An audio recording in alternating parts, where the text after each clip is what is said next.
আজকের আমি বানিয়ে দেখাবো সেঁকা পিঠে। সেঁকা পিঠেটাকে শিখে শিখে করতে হয়, তার জন্য এর নাম সেঁকা পিঠে। প্রথমে আমি কড়াইতে কিছুটা গরম জল নিয়ে নিলাম।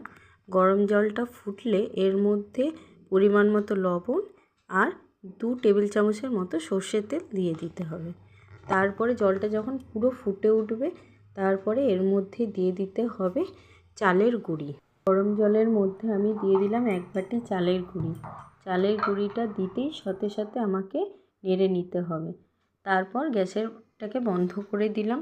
গ্যাসটা বন্ধ করে দেওয়ার পর চাল গুঁড়িটা ভালো করে আমাকে খুন্তি দিয়ে ভালো করে মাখিয়ে নিতে হবে। আমি মাখিয়ে নিচ্ছি, পুরো খুন্তিটা দিয়ে আমি মাখাচ্ছি এখন। তারপরে গরম গরমই এটাকে মাখাতে হয়। তারপর আমি এটাকে একটা থালার মধ্যে নামিয়ে নেব। খুব গরম, কড়াইতে মাখানো যাচ্ছে না, এর জন্য আমি একটা থালার মধ্যে নামিয়ে নেব। থালার মধ্যে নামিয়ে নিয়ে তাতেই আমি ভালো করে মাখিয়ে নিচ্ছি।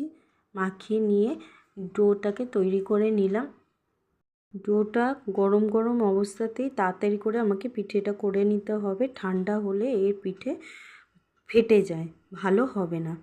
তাহলে প্রথমে আমি ভালো করে মাখিয়ে নিয়ে একটা কিছু ঢাকা দিয়ে রেখে দেবো, আর অল্প অল্প করে লেচি কেটে আমি করতে থাকবো। আমি বেলুন চাকির মধ্যে একটুখানি বেলে নিয়েছি। বেলে নিয়ে আমি একদম ছোট ছোট করে করব বলে আমি কি করে করছি দেখে নিন বন্ধুরা। অল্প একটু নারকেল দিলাম, দিয়ে এটাকে ফোল্ড করলাম। ফোল্ড করার সময় যদি একটু ফেটে যায় একটু লক্ষ্য করবেন যাতে ফেটে না যায়। তারপরে একটা টাং ক্লিনারে যে জিভ ছোলাগুলো আছে সেই জিভ ছোলা দিয়ে আমি কেটে নিলাম। তাহলে খুবই ছোট ছোট সাইজের হয়ে যাবে, আর খুব পাতলা করে বেলতে হবে। তারপরে আবার 2-3টে আমি করে দেখাচ্ছি। এগুলো হাত দিয়েও করা যায়, কিন্তু খুব তাড়াতাড়ি করে করতে হাত দিয়ে একটু বড় হয়। আমি কিছু 10টার মতন ছোট করেছিলাম, তারপরে বাদবাকিটা হাত দিয়েই করে নিয়েছিলাম। এটা খুব সুন্দর লাগে করতে। মুখগুলো ভালো করে হাত দিয়ে চেপে দিতে হবে যাতে মুখগুলো খুলে না যায়, ভাজার সময় না হলে খুলে যেতে পারে। এই রকম করে আমি কিছুটা করে নিলাম, কিছুটা হাত দিয়ে করে নিয়েছিলাম। তারপরে একটা ননস্টিকের কড়াই বসিয়ে এর মধ্যে নামাত্র অল্প তেল আমি ব্রাশ করে নিয়েছিলাম। তেলটা গরম হয়ে যেতেই আমি পিঠেগুলো একটা একটা করে সব দিয়ে দিলাম। দিয়ে দেওয়ার পর পিঠেগুলো এক পিঠ যখন সেকা হয়ে যাবে তখন এগুলোকে উল্টে দিতে হবে। উল্টে দিলে আর এক পিঠ যখন সেকা হয়ে যাবে, এটা তৈরি হয়ে গেছে কি করে বুঝবেন বন্ধুরা, এগুলো পিঠের কালারটা চেঞ্জ হয়ে যাবে, তাহলেই বুঝতে পারবেন যে এগুলো সেকা হয়ে গেছে।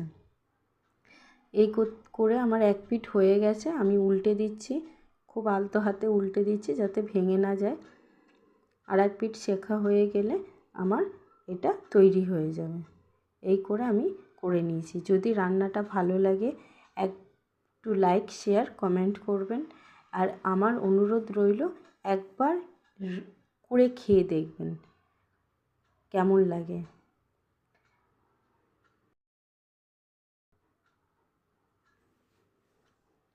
এই আর এক পিঠও হয়ে গেল আমার, হয়ে গেছে, প্রায় হয়ে এসছে, আর সাইডেরগুলো একটু বাকি রয়েছে। তৈরি হয়ে গেল, এবারে নামিয়ে নিলাম। তৈরি হয়ে গেল আমার সেঁকা পিঠে। গুড় দিয়ে খেয়ে দেখবেন, খুব ভালো।